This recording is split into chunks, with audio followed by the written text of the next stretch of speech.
Now we present to you the new winner in Texas's 12th district primary, Vanessa Adia, Justice Democrat and winner. All right, how you doing, Vanessa?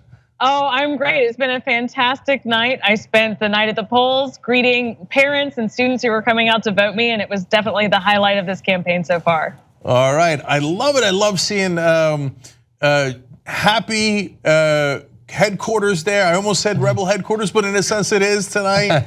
So now, look, we're gonna keep it real with the audience. You were running unopposed, so that did make the victory slightly easier. But our theory, Vanessa, was that you scared everyone else out of the race. I think that's actually true. I did start with an opponent, and that opponent did bow out before the primary began. So I think we did win this primary, actually back in June. Yeah, and that's my kind of candidate. Vanessa Adia, too strong. Just too strong where the opponent just gives up and goes, I'm not gonna do it. I'm just not gonna go up against her. So let's talk about how you've been running this race so far. How many volunteers you got? Well, we've got over 300 volunteers, which is actually pretty incredible. And the reason is because there's so much energy in this area right now. People are realizing the power of their vote. For far too long, we've been told that our vote doesn't matter, and people are starting to wake up and realize that that just isn't true. There are far more of us than we have ever imagined, and we're starting to figure that out as we actually talk to our neighbors and our friends. We realize that we are not alone. I love that message, and I love 300 volunteers. It's a giant, giant difference. So I don't know if it's been determined on the Republican side yet in the 12th district. Do you know who you're running up against in the general election? Yes, I am running against Kay Granger, who is also unopposed. Okay, right, and she's an incumbent. So since she's an incumbent, what's your battle plan for defeating the entrenched establishment candidate there? Well, so we know that Kay has a stockpile of money, but we have a stockpile of people. And one of the messages that I've been putting out there is that there's two types of power in politics. There's money power and there's people power. And people power will win every time. And that's what we're focused on. We're focused on getting our message out there. It's a message of hope. It's a message that when we stand together, our voice is amplified. And we are ready for somebody to listen to us in Washington, D.C. once again. So now, establishment media would say, well, you got a Republican incumbent there, so that must be a Republican district. But since you're a Just Democrat, we know you're actually very progressive and you're not taking corporate cash. So how do you think a progressive message is going to resonate in that district? I think that people are ready for somebody to run with integrity. Because we're saying no to dirty money, that lets people know that the first question and the only question that matters is whether or not something is good for the people in this district. And the people here have been going without the voice being heard for far too long.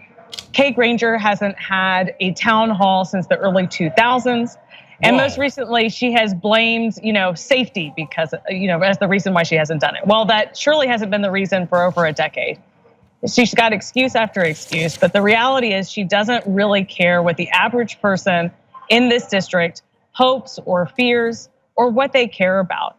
And at the end of the day, our campaign is ready to listen to the people and we're ready to act on their behalf. Okay, and so what are the top issues that you're gonna run on in the general election? Well, I'm a teacher, so education is hugely important to me. And I think that it's extremely important that we have a quality, fully funded pre-K through college with trade school opportunities for all people. In order to fully participate in our economy, we need to have a good, solid education. It's why I became a teacher in the first place. It's because I believe that education levels the playing field for all of us so that we can become successful adults. But I've also realized that being a great teacher isn't enough anymore. We need to take care of our children and their families and the things that they're struggling with. And in our district, they're struggling with health care. Far too many of our families are choosing between their bills and their health. I've got far too many friends who have set up GoFundMe pages to, get their healthcare needs taken care of, and we're tired of it. We can do better and we must do better.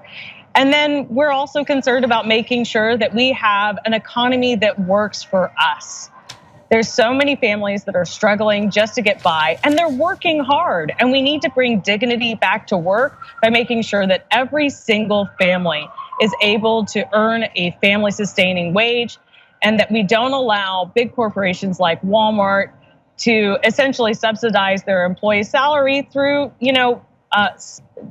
TANF and SNAP and things like that, which is what's going on right now. Yep. So I want to make sure that everybody knows your website is vanessaedea.com, and you can volunteer. So 300 volunteers through the primaries is great. Let's see if we can make that 600 for the general election, or maybe dare we dream more? Because I think people power, I think you're absolutely right, can beat money power. I think people are tired of all the money and all the corruption in politics. I think they're looking for someone like you to come in and teach a lesson, if you will, to the corrupt politicians. And it's great to see you here.